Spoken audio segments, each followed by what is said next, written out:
Արամ ապրիլի 23-ին երեկոյան Դաշնակցությունը կազմակերպելու է հայտնի ջահերով երթը, ինչպես նաև ավանդույթ դարձած Թուրքիայի դրոշի վարման արարողությունը։ Ինչ ես կարծում, 2026 թվականին Հայաստանը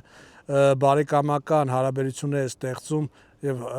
Թուրքիայի եւ Ադրբեջանի հետ արդյոք տեղին է Թուրքիայի դրոշը այրելը Հանրապետության հրապարակում։ Ողջույն Արտուր եւ ողջունում եմ մեր սիրելի հայրենակիցներին։ Մենք այսօր գտնվում ենք շատ պատմական եւ շատ կարեւոր վայրում հայ ժողովրդի բազմաչափ հայ ժողովրդի համար, ինչ վերաբերում է այդ Աբդուլ Համիդի քութիկներին, նրանք բացի Թուրքիայի դրոշը վառելով էս մի 100 տարի ուրիշ ոչ մի բանով չեն զբաղվել Արտուր,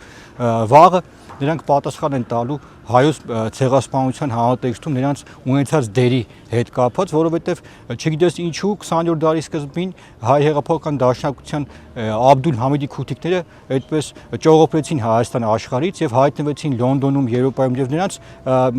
մատը այդպես փուշել չմտավ, այնինչ կոտորվեց հայ ժողովուրդը եւ այս համատեքստում կոչ եմ անում մեր սիրելի հայրենակիցներին վաղը չմասնակցել այդ քութիկների ակցիային, որովհետեւ նրանք դա կազմակերպում են միմիայն քաղաքական դիվիդենտներ շահելու կոնտեքստում եւ նրանց չէ հետաքրքրում, նրանց նպատակը միմիայն իշխանության գալն է, եւ այդպես ազգային հողի վրա հայ ժողովրդին փորձեն տանեն սադրանքի եւ ամեն տարի նաեւ անցած տարի ՖՍԲ-ին զեկուցել էին նրանք, որ ապրիլի 23-ին ժողովրդին կհանեն ոտիկ, բախումներ կսադրեն, ինչ որ նրանց չստացվեց եւ նրանց այդ